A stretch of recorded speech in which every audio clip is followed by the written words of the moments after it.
अस्सलाम वालेकुम class, this is your chemistry teacher Hifza Tabassum. और जैसा कि हम कल फिज़िकल प्रॉपर्टीज़ के पीरियोडिक ट्रेंड को पढ़ रहे थे, उसी को हम इंशाल्लाह आज भी कंटिन्यू करेंगे। अब हम बात करते हैं metallic and non metallic character की। मेटल्स क्या होती हैं और नॉन मेटल्स क्या होती हैं। वो एलिमेंट्स जिनमें इलेक्ट्रॉन रिमूव करने की टेंडेंसी ज़्यादा होती है, पॉजिटिव आयन बनाने की टेंडेंसी ज़्यादा होती है, उनको हम कहते हैं मेटल्स। मेटल्स जो हैं वो हीट और इलेक्ट्रिसिटी की गुड कंडक्टर होती हैं। इनमें से हीट और इलेक्ट्रिसिटी ईजिली पास कर जाती हैं। मेटल्स बेसिक ऑक्साइड्स बनाती हैं और इनके बेसिक ऑक्साइड्स वाटर में डिजोल्व होकर हमें बेसिस प्रोवाइड करते हैं, जैसे कि Na2O वाटर में डिजोल्व होकर हमें सोडियम हाइड्रोक्साइड बेस प्रोवाइड करती है। अब हमें पता है कि टॉप टू बॉटम ग्रुप में साइज इंक्रीज होता है। बिगर साइज एटम से इलेक्ट्रॉन को रिमूव करना इजी है as compare to small size atom. और ऐसा क्यों है? क्योंकि बिगर साइज एटम में वैलेंस इलेक्ट्रॉन्स पे न्यूक्लियस का होल्ड कम होता है as compare to small size atom. तो ग्रुप में top to bottom size increase हो रहा है तो मेटेलिक कैरेक्टर इंक्रीज होगा, और पीरियड्स में left to right size decrease होता है तो मेटेलिक कैरेक्टर भी डिक्रीज होगा। और जैसे कि हमने क्लासिफिकेशन में भी पढ़ा था, जो हमारे पास पीरियोडिक टेबल में टॉप राइट कॉर्नर है वहाँ पे नॉन मेटल्स प्रेजेंट होती हैं। जैसे कि हम देखते हैं कि जो हमारे पास हैलोजन फैमिली है ग्रुप 7 है, ये लीस्ट मेटेलिक इन नेचर होती है। वो एलिमेंट्स जो इजीली इलेक्ट्रॉन को गेन करके नेगेटिव आयन बनाएंगे उनको हम कहते हैं non metals. Non metals heat और इलेक्ट्रिसिटी की बैड कंडक्टर होती हैं। ये एसिडिक ऑक्साइड्स बनाते हैं और वो एसिडिक ऑक्साइड्स वाटर में डिजोल्व होकर हमें एसिड प्रोवाइड करते हैं। फॉर एग्जांपल SO3 वाटर में डिजोल्व होकर हमें H2SO4 प्रोवाइड करता है। अब हमें पता है कि ग्रुप्स में top to bottom atomic size increase होता है। एटॉमिक साइज के इंक्रीज होने से नॉन मेटेलिक कैरेक्टर डिक्रीज होगा। तो ग्रुप में top to bottom non metallic size decrease होगा। ग्रुप 7A में फ्लोरीन जो है वो top of the group present है, तो फ्लोरीन जो है वो मोस्ट नॉन मेटेलिक एलिमेंट है उस ग्रुप के अंदर। सिमिलरली 5A और 6A, 5A में नाइट्रोजन और 6A में जो ऑक्सीजन है, ये प्योर नॉन मेटल्स होती हैं और ये गैसेस स्टेट में एग्जिस्ट करती हैं। जबकि बॉटम पे जो एलिमेंट्स प्रेजेंट हैं जिनमें बिस्मिथ और प्लोनियम है, ये फेयरली मेटेलिक इन नेचर होते हैं। और यहाँ पे एक शॉर्ट क्वेश्चन भी हमारे पास बनेगा, why metallic character increase from top to bottom in group of metals. Metals का हमने पढ़ा था कि ये गुड कंडक्टर होती हैं हीट और इलेक्ट्रिसिटी की। ठीक है, मेटल्स की एक बहुत फेमिलियर प्रॉपर्टी है कि ये इलेक्ट्रिसिटी को कंडक्ट करती हैं। इनकी ये प्रॉपर्टी बेसिकली इनके आउटरमोस्ट शेल में मौजूद लूज इलेक्ट्रॉन्स की वजह से होती है। अब अगर हम देखें, अच्छा हमारे पास पीरियोडिक टेबल में डिफरेंट ग्रुप्स में डिफरेंट ट्रेंड है। जैसे कि ग्रुप 1A और ग्रुप 2A, इनमें top to bottom electrical conductance increase होती है।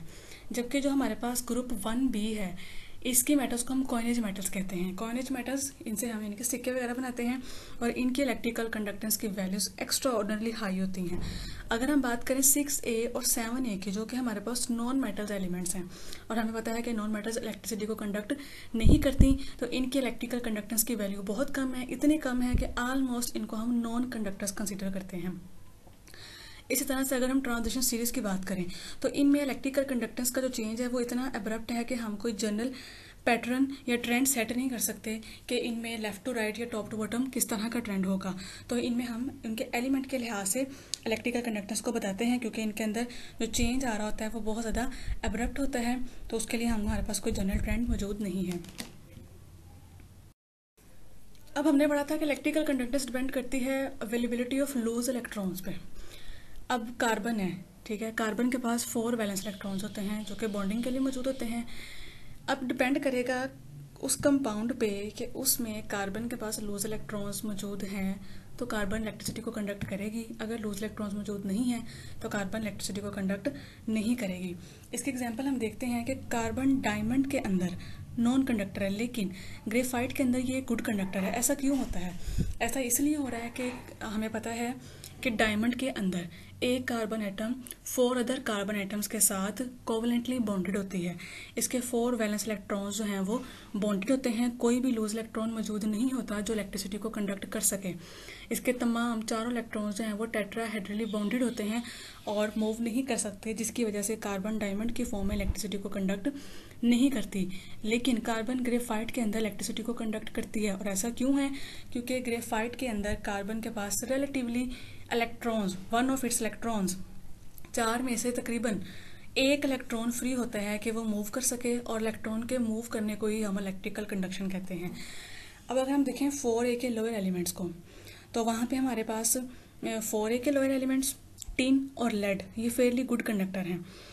यहाँ पे हमारे पास एक शॉर्ट क्वेश्चन बनता है जो कि बहुत इंपॉर्टेंट शॉर्ट क्वेश्चन है कि why carbon is good conductor in the form of graphite and non conductor in the form of the diamond. तो वो मैंने आपको यहीं पे एक्सप्लेन कर दिया कि डायमंड में हमारे पास कोई भी फ्री इलेक्ट्रॉन प्रेजेंट नहीं है, जबकि ग्रेफाइट में one of it's valence electron जो है वो फ्री होते हैं और वो रिलेटिवली मूव कर सकता है, फ्रीली मूव कर सकता है, जिसकी वजह से वो कंडक्शन शो करता है।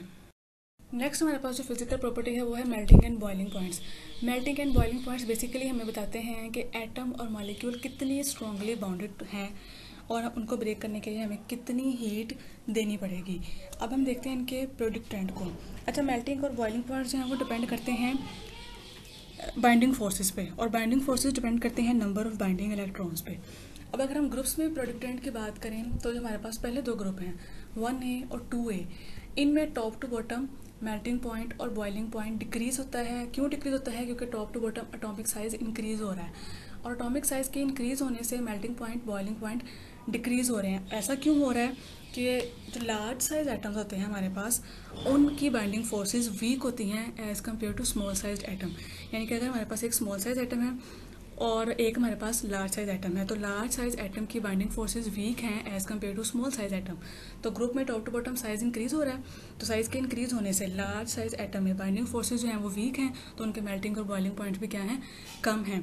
और अगर हम बात करें ग्रुप 7A की, जिसमें हमारे पास हैलोजेंस हैं और हमें पता है कि हैलोजेंस जो हैं वो मॉलिक्यूल्स की फॉर्म में एग्जिस्ट करती हैं, तो इनमें मेल्टिंग और boiling point top to bottom increase होते हैं। इनमें इंक्रीज क्यों होते हैं? क्योंकि जो लार्ज साइज मॉलिक्यूल्स होते हैं इनकी फोर्सेस ऑफ अट्रैक्शन स्ट्रॉन्ग होती हैं। क्यों स्ट्रॉन्ग होती हैं? इनकी पोलराइजेबिलिटी की वजह से। तो लार्ज साइज मॉलिक्यूल्स की हाई पोलराइजेबिलिटी की वजह से इनकी फोर्सेस ऑफ अट्रैक्शन जो होती हैं वो स्ट्रॉन्ग होती हैं और इनके मेल्टिंग और बॉइलिंग पॉइंट्स जो हैं वो ज़्यादा होते हैं। तो ग्रुप में जब हम देखेंगे हैलोजेंस के ग्रुप में top to bottom size increase होगा तो melting and boiling point increase होगा। क्यों? क्योंकि हैलोजेंस जो हैं वो मॉलिक्यूल की फॉर्म में एग्जिस्ट करती हैं। ऊपर हमने बात की थी एटम की, यहाँ हम बात कर रहे हैं मॉलिक्यूल की। तो अगर हम एटम की बात करेंगे तो top to bottom melting and boiling points decrease हो रहे थे, लेकिन मॉलिक्यूल्स में टॉप टू बॉटम इंक्रीज हो गए। और अगर हम पीरियड्स की बात करें तो पीरियड्स में मेल्टिंग एंड बॉइलिंग पॉइंट मैंने आपको बताया था कि ये डिपेंड करते हैं बाइंडिंग फोर्सेस पे, और बाइंडिंग फोर्सेस डिपेंड करती हैं बाइंडिंग इलेक्ट्रॉन्स पे, यानी कि नंबर ऑफ वैलेंस इलेक्ट्रॉन्स पे। तो 4A से पहले तक पीरियड्स में, अगर हम पीरियड्स की बात करें तो 4A से पहले तक मेल्टिंग और बॉइलिंग पॉइंट इंक्रीज होते हैं, लेकिन 4A से लेके नोबल गैसेस तक जो है वो डिक्रीज होते हैं। जो 1A के एलिमेंट है हमारे पास, इनका मेल्टिंग पॉइंट जो है वो लो होता है। क्यों लो होता है? कि 1A में सिर्फ हमारे पास 1 इलेक्ट्रॉन प्रेजेंट है बॉन्डिंग के लिए। अगर हम इसके कंपैरिजन में 2A की बात करें तो 2A के एलिमेंट्स का मेल्टिंग पॉइंट 1A के मुकाबले में जो है वो ज़्यादा होता है। क्यों? क्योंकि 1A में सिर्फ 1 इलेक्ट्रॉन था बॉन्डिंग के लिए प्रेजेंट, जबकि 2A में हमारे पास 2 इलेक्ट्रॉन्स प्रेजेंट है बॉन्डिंग के लिए। अगर हम अब देखें कार्बन को, तो कार्बन के पास मैक्सिमम 6 बाइंडिंग इलेक्ट्रॉन्स होते हैं और इसका मेल्टिंग पॉइंट बहुत ज़्यादा होता है डायमंड के अंदर। हमें पता है कि डायमंड में कार्बन टेट्राहेड्रली बॉन्डेड होती है और डायमंड जो है वो एक जाइंट कोवलेंट स्ट्रक्चर है और इसमें कार्बन का जो बॉइलिंग मेल्टिंग पॉइंट है वो बहुत ज़्यादा होगा। और इन जनरल अगर हम बात करें तो जाइंट कोवलेंट स्ट्रक्चर्स, जिसकी एग्जांपल हमने भी पढ़ी डायमंड, इनके मेल्टिंग पॉइंट्स क्या होते हैं? बहुत ज़्यादा होते हैं। और अभी हमने पिछली स्लाइड में पढ़ा था कि 4A से पहले तक जो है वो इंक्रीज़ करते हैं, 4A से लेकर नोबल गैसेस तक जो मेल्टिंग पॉइंट और बॉइलिंग पॉइंट्स हैं वो डिक्रीज़ होते हैं। ऐसा क्यों होता है? क्योंकि इनके एलिमेंट्स क्या होते हैं? लाइटर होते हैं और ये स्मॉल कोवलेंट मॉलिक्यूल्स बनाते हैं। यानी कि यहाँ पे हमने दो तरह का ट्रेंड सेट किया कि लार्जर जाइंट कोवलेंट स्ट्रक्चर्स वालों का मेल्टिंग पॉइंट ज़्यादा होगा और लाइटर स्मॉल कोवलेंट मॉलिक्यूल्स का जो मेल्टिंग पॉइंट है वो कम होगा। अब अगर हम देखें नाइट्रोजन, ऑक्सीजन और फ्लोरीन, ये सब इंडिविजुअल मॉलिक्यूल की फॉर्म में एग्जिस्ट करते हैं और इनकी इंटरमॉलिक्यूलर फोर्सेस होती हैं वो वीक होती हैं, जिनकी वजह से इनका मेल्टिंग और बॉइलिंग पॉइंट्स क्या होते हैं? लो होते हैं। यहीं पे हमारे पास दो शॉर्ट क्वेश्चन बनते हैं एक्सरसाइज के regarding melting point and boiling point. Explain the variation in melting point and boiling point along the short periods. तो ये जो मैंने अभी आपको पिछली स्लाइड में 1A और 2A के मेल्टिंग पॉइंट्स और बॉइलिंग पॉइंट्स के बारे में बताया था, वही इसके अंदर हम आंसर लिखेंगे। शॉर्ट पीरियड्स हमारे पास होते हैं पीरियड 2 एंड पीरियड 3, उसको हम एक्सप्लेन करेंगे यहाँ पे। नेक्स्ट क्वेश्चन हमारे पास आता है melting and boiling point of elements increase from left to right up to the middle of S and P block elements and then decreases onward, give reason. ये भी वही है जो हमने भी प्रीवियस स्लाइड में डिस्कस किया, 4A से पहले तक मेल्टिंग पॉइंट और बॉइलिंग पॉइंट जो हैं वो इंक्रीज होते हैं, लेकिन 4A से लेके नोबल गैसेस तक जो है वो ऑनवर्ड डिक्रीज करते हैं। इसको भी हम उसी आंसर से एक्सप्लेन करेंगे। लास्ट फिजिकल प्रॉपर्टी जो आज हम डिस्कस करेंगे वो है हमारे पास हाइड्रेशन एनर्जी। हाइड्रेशन एनर्जी क्या होती है? हाइड्रेशन एनर्जी का जो पॉइंट है ये शॉर्ट क्वेश्चन के लिहाज से बहुत इंपॉर्टेंट है। सबसे पहले इसकी हम डेफिनेशन देखेंगे कि हाइड्रेशन एनर्जी क्या होती है। Hydration energy is the amount of heat evolved और absorbed when 1 mole of gases are dissolve in water to give infinitely dilute solution. ठीक है, हमारे पास इनफाइनेटली डाइल्यूट सोल्यूशन बनाने के लिए वाटर में जो 1 मोल ऑफ गैसेस हैं डिसॉल्व होने पे जो अमाउंट ऑफ हीट इवॉल्व होगी या एब्जॉर्ब होगी उसे हम कहते हैं हाइड्रेशन एनर्जी। इसकी एग्जांपल देखते हैं हम कि 1 mole of gases hydrogen ions water में डिसॉल्व हुए और उन्होंने हमें इनफाइनेट डाइल्यूट सोल्यूशन दिया और जो अमाउंट ऑफ हीट इवॉल्व हुई वो है हमारे पास -1075 किलो जूल पर मोल। आप देख सकते हैं H पॉजिटिव वाटर में डिसॉल्व हुआ और हमारे पास H3O पॉजिटिव बना और डेल H जो हमारे पास आई है वो कितनी है -1075 किलो जूल पर मोल। अच्छा, हाइड्रेशन एनर्जी जो है ये डिपेंड करती है चार्ज टू साइज रेशो पे। अब हम देखेंगे इनका प्रोडक्ट ट्रेंड।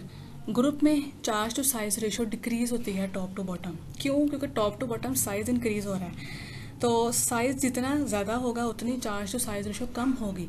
तो ग्रुप में top to bottom charge to size ratio कम होगी तो हाइड्रेशन एनर्जी भी क्या होगी? कम होगी। और पीरियड्स में हमें पता है कि left to right size decrease होता है, जितना साइज कम होगा उतनी चार्ज टू साइज रेशो ज़्यादा होगी।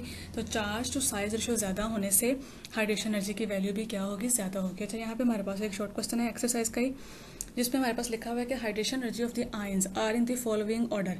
और कौन कौन से आयंस हैं? Aluminium +3, magnesium +2, sodium +1। इसका आंसर क्या होगा? हमने भी पढ़ा है कि हाइड्रेशन एनर्जी जो है वो चार्ज टू साइज रेशो पर डिपेंड करती है। एल्यूमिनियम के ऊपर देखें +3 चार्ज है, मैग्नीशियम पे +2 है और सोडियम पे +1 है। जितना चार्ज ज़्यादा और साइज़ कम उतनी चार्ज टू साइज रेशो ज़्यादा, उतनी हाइड्रेशन एनर्जी की वैल्यू ज़्यादा। अब यहाँ पे एल्यूमिनियम की सबसे ज़्यादा क्यों है?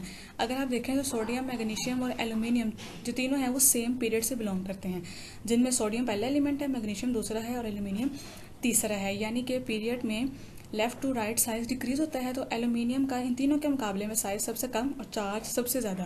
तो एल्यूमिनियम की चार्ज टू साइज रेशो सबसे ज़्यादा, तो उसकी हाइड्रेशन एनर्जी भी सबसे ज़्यादा, then magnesium and then sodium. This is all about our today's lecture. हमने अब हमारी सिर्फ एक फिजिकल प्रॉपर्टी रह गई है ऑक्सीडेशन स्टेट, जिसको हम अगले टॉपिक्स के साथ डिस्कस करेंगे। यहाँ तक के लिए अगर आपके पास कोई भी क्वेश्चन है या कोई भी बात जो आपको समझ ना आई हो, आप इजीली पूछ सकते हैं। आप मैं सेपरेट मैसेज बॉक्स में पूछ सकते हैं और काइंडली साथ साथ लेक्चर्स को कवर करें। कल तक के लिए अल्लाह हाफिज़। इंशाल्लाह कल हम दोबारा इस चैप्टर को कंटिन्यू करेंगे। Thank you so much. अल्लाह हाफिज़।